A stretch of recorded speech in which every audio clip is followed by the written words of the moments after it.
Assalamualaikum warahmatullahi wabarakatuh.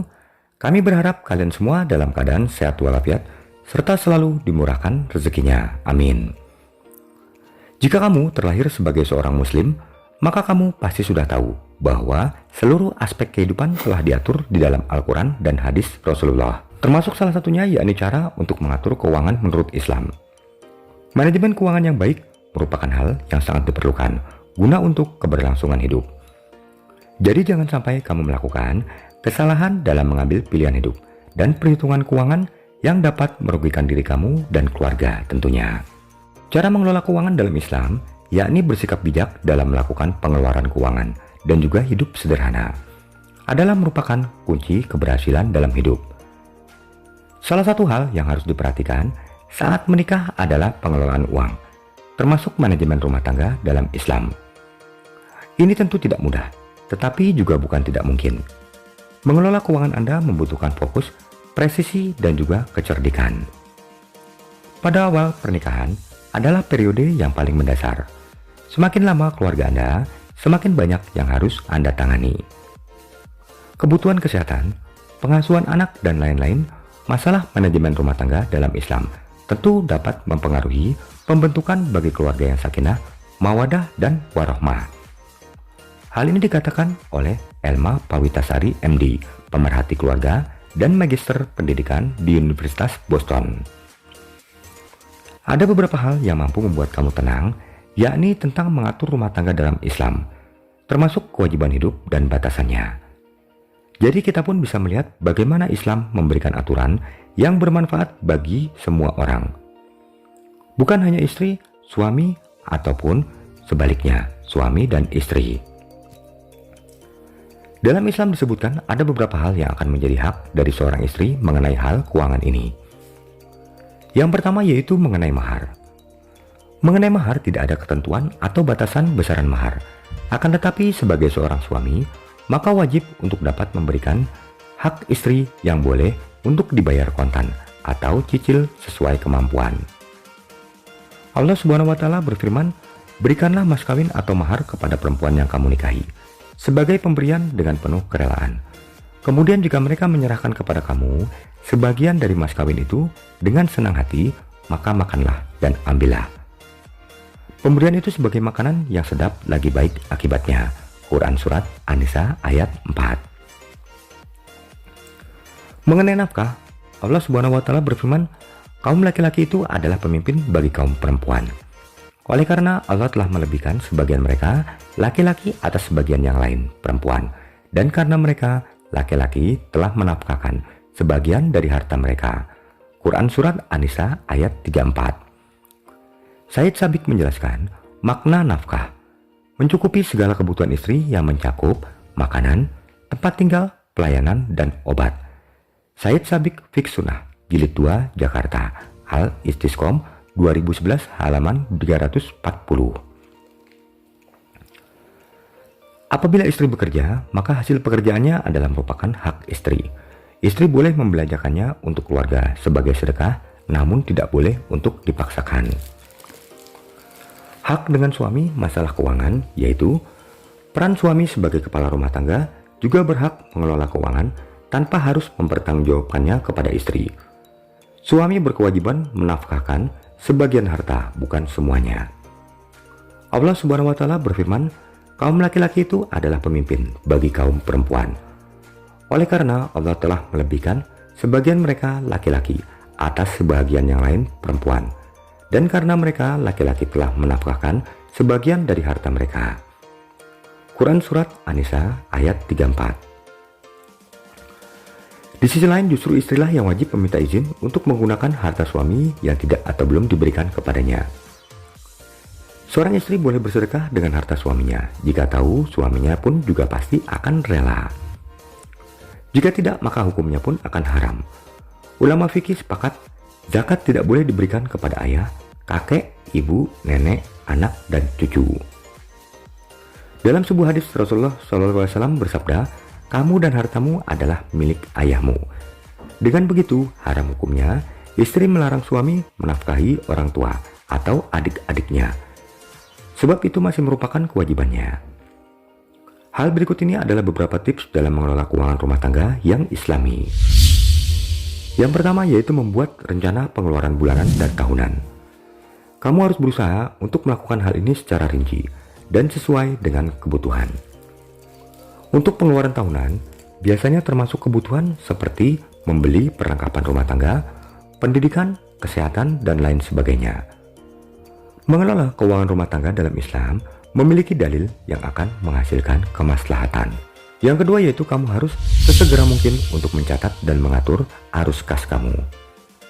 Fungsi dari mencatat pemasukan ini sangat perlu untuk dilakukan, guna untuk memudahkan kamu dalam mengetahui berapa penghasilan yang kamu terima setiap bulannya.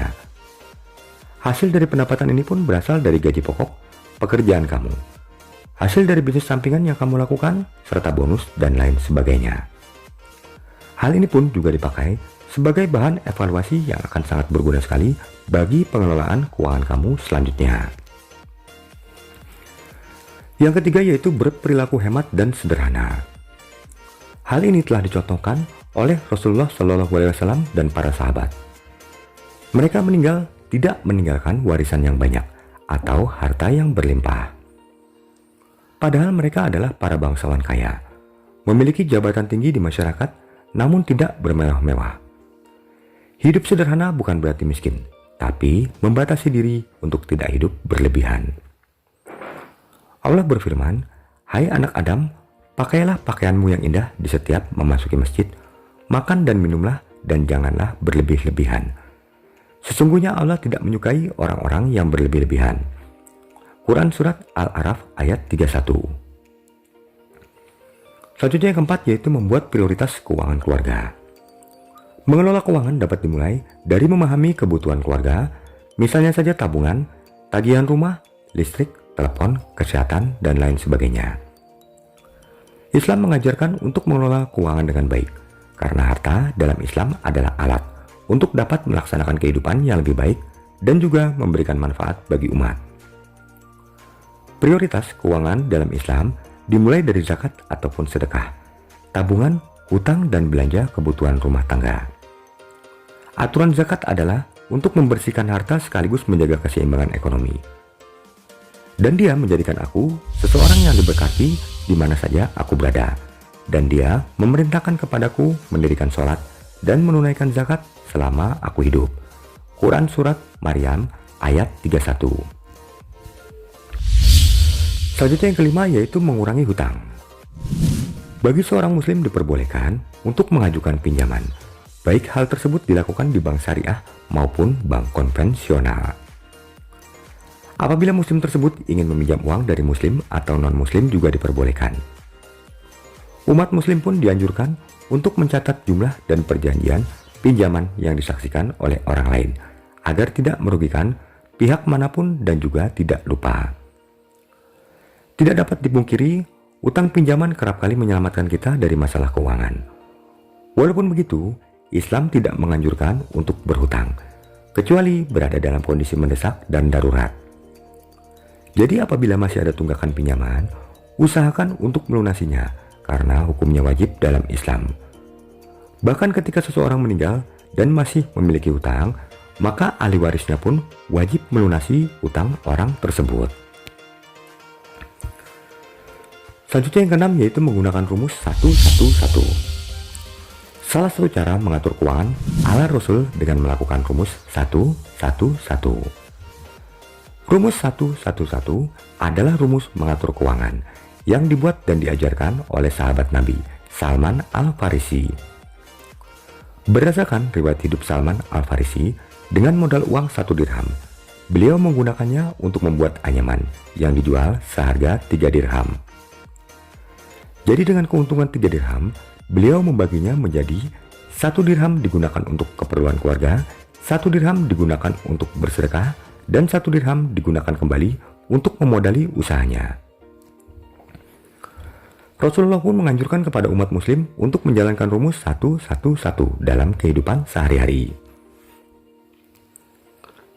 Selanjutnya yang ketujuh yaitu menyisihkan uang untuk modal usaha. Setiap bulan sebaiknya Anda menyisihkan penghasilan atau gaji menjadi modal usaha, membeli aset ataupun investasi. Berdasarkan hadis Nuaim bin Abdirrahman menyatakan bahwa 9 dari 10 pintu rezeki ada dalam perdagangan. Jadi Islam sangat menganjurkan umatnya untuk mencari nafkah dengan menjalankan bisnis. Islam pun juga menganjurkan untuk menyisihkan uang guna untuk menambah modal usaha atau dijadikan sebagai investasi. Jangan sampai hasil keuntungan usahanya digunakan untuk keperluan konsumtif. Menurut Robert T. Kiyosaki, yang membedakan orang-orang kaya dengan orang kelas menengah dan orang miskin adalah orang kaya membeli aset, sedangkan orang-orang kelas menengah dan miskin menghabiskan uangnya untuk kebutuhan konsumtif.